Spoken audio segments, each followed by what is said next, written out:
My Antonia, Book 1, Chapter 2.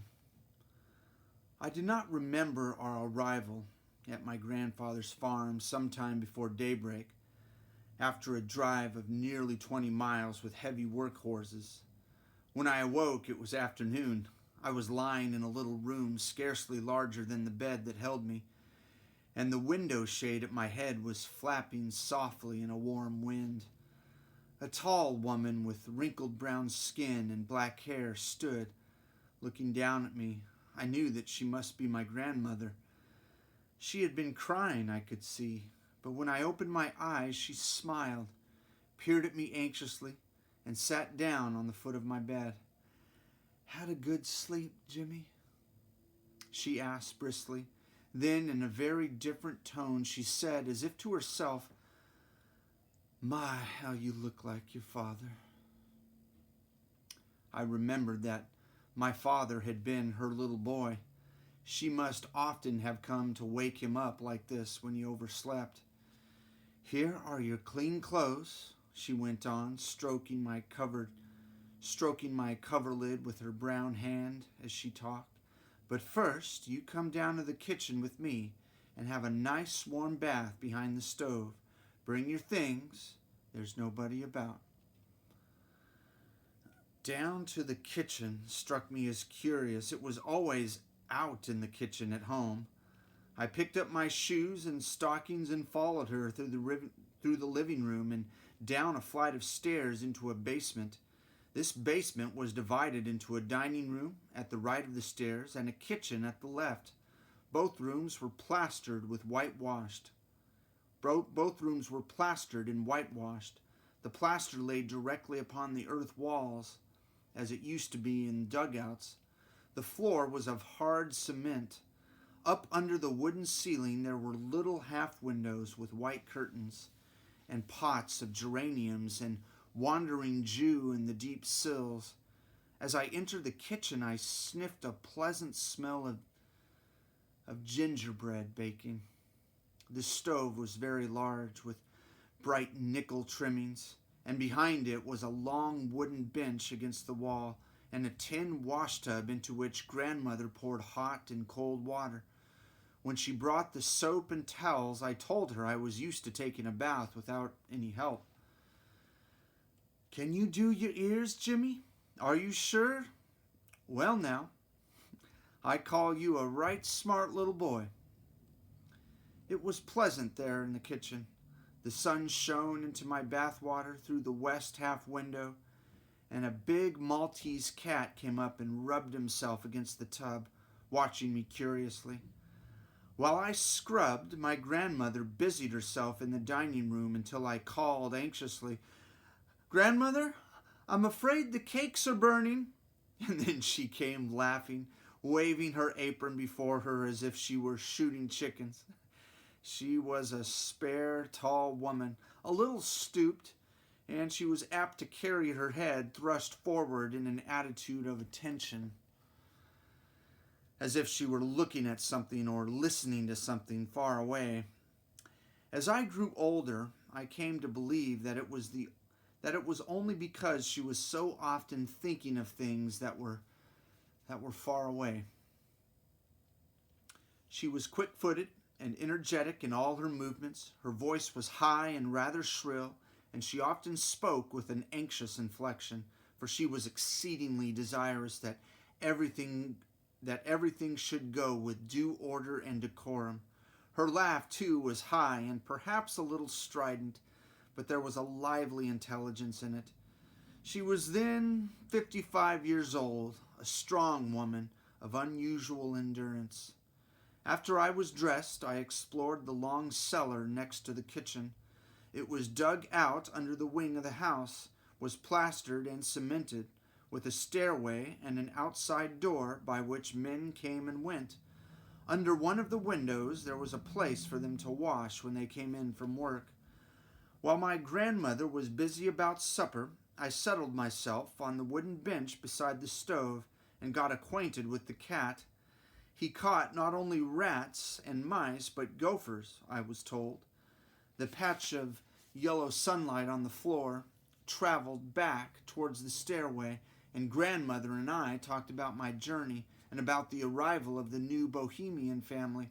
She said they were to be our nearest neighbors. We did not talk about the farm in Virginia, which had been her home for so many years. But after the men came in from the fields and we were all seated at the supper table, then she asked Jake about the old place and about our friends and about neighbors there. My grandfather said little. When he first came in, he kissed me and spoke kindly to me, but he was not demonstrative. I felt at once his deliberateness and personal dignity, and was a little in awe of him. The thing one immediately noticed about him was his beautiful, crinkly, snow-white beard. I once heard a missionary say it was like the beard of an Arabian sheik. His bald crown only made it more impressive. Grandfather's eyes were not at all like those of an old man. They were bright blue and had a fresh, frosty sparkle.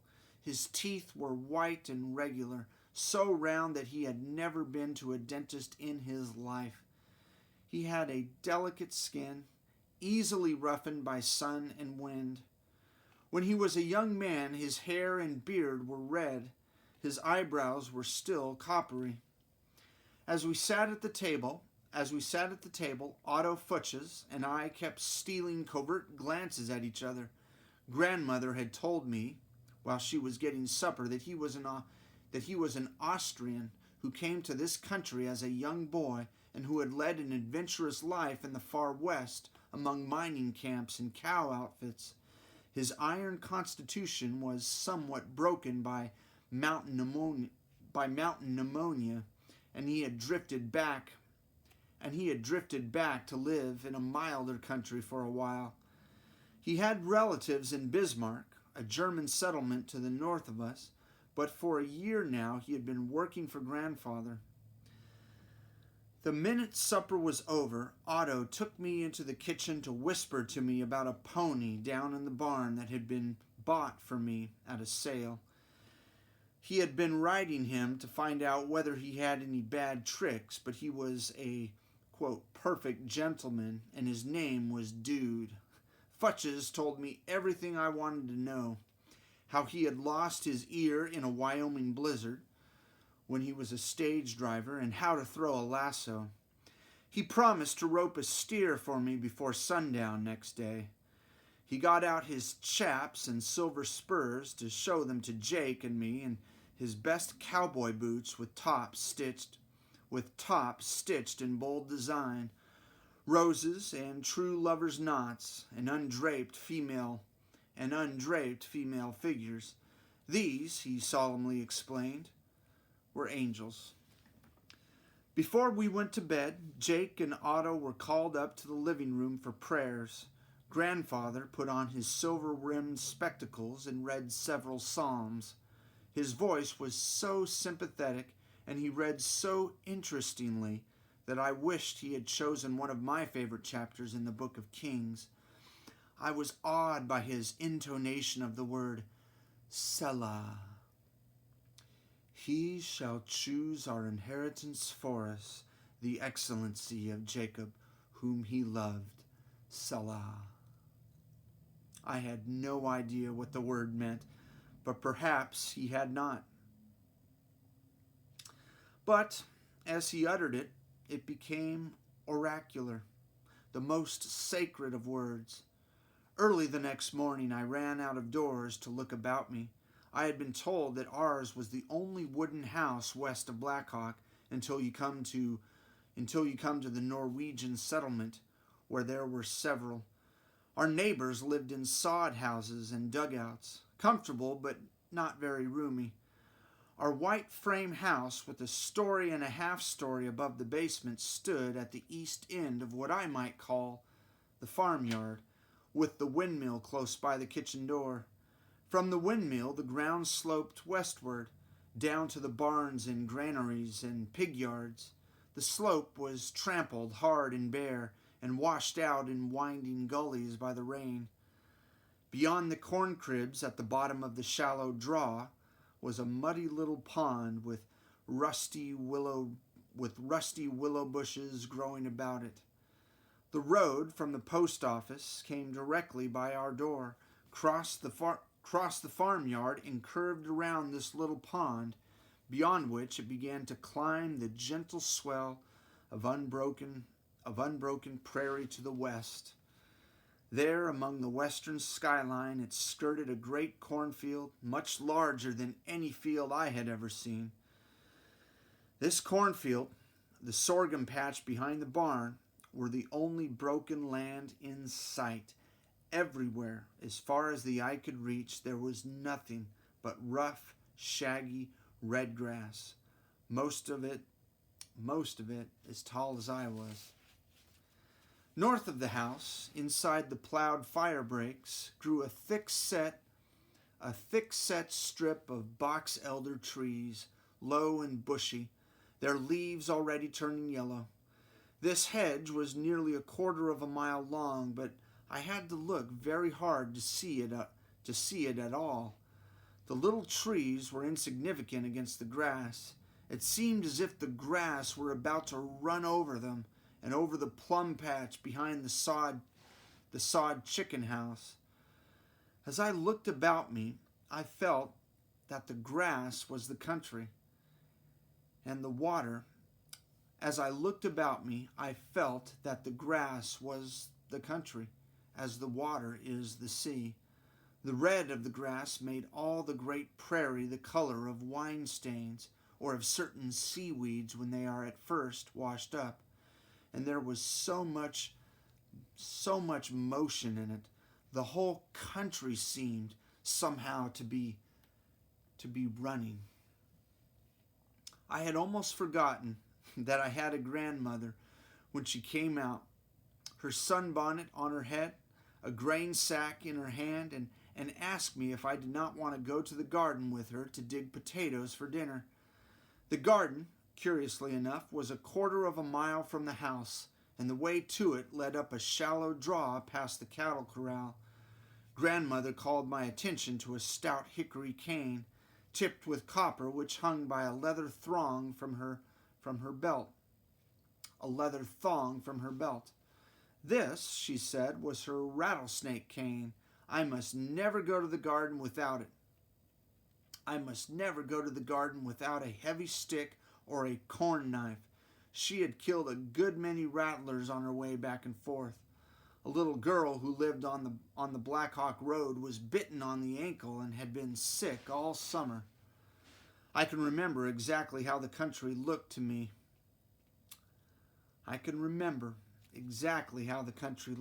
As I walked beside my grandmother along the faint wagon tracks on that early September morning. Perhaps the glide of long railway travel was still with me, for more than anything else I felt motion. I felt motion in the landscape, in the fresh, easy-blowing morning wind, and in the earth itself, as if the shaggy grass were a sort of loose hide, and underneath it herds of wild buffalo were galloping. Alone, I should never have found the garden, except perhaps for the big yellow pumpkins that lay about, unprotected by their withering vines. And I felt very little interest in it when I got there. I wanted to walk straight on through the red grass and over the edge of the world, which would not be very far away. The light air about me told me that the world ended here. Only the ground and sun and sky were left. And if one went a little farther, there would only be sun and sky, and one would float off into them like the tawny hawks which sailed over our heads, making slow shadows on the grass. While grandmother took the pitchfork we found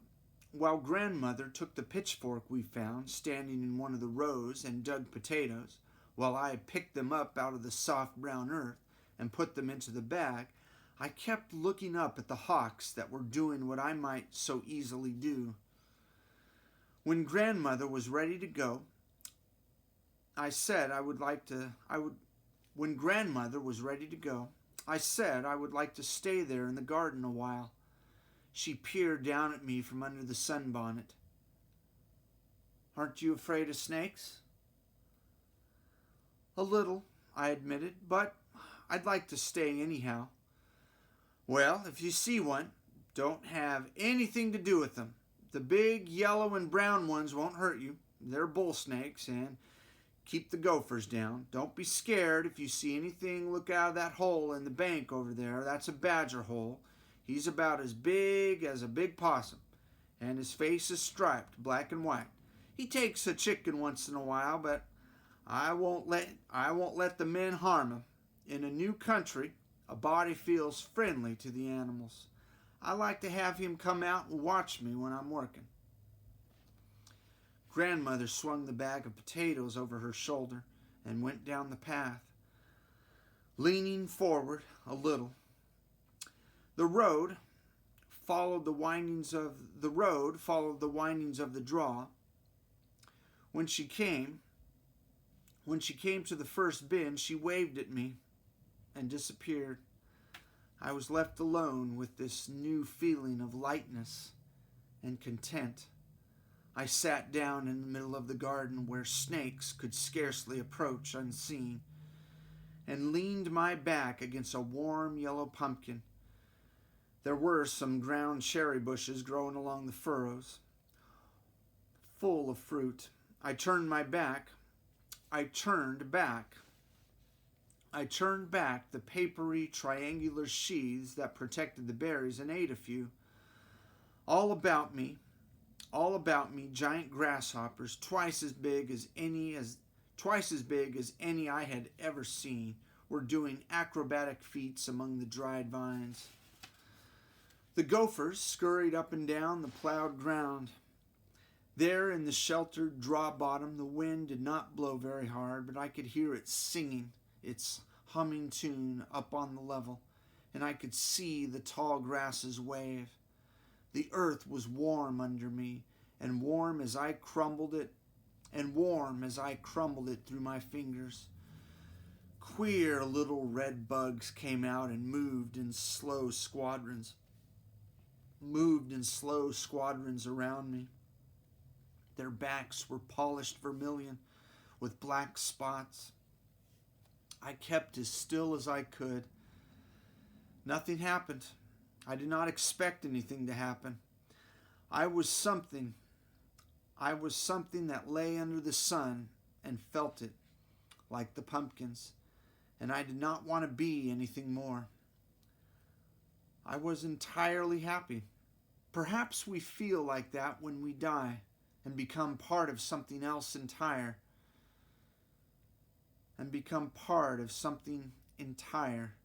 whether it is sun and air or goodness and knowledge.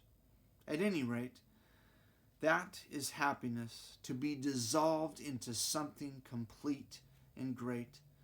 When it comes to one, it comes as naturally as sleep.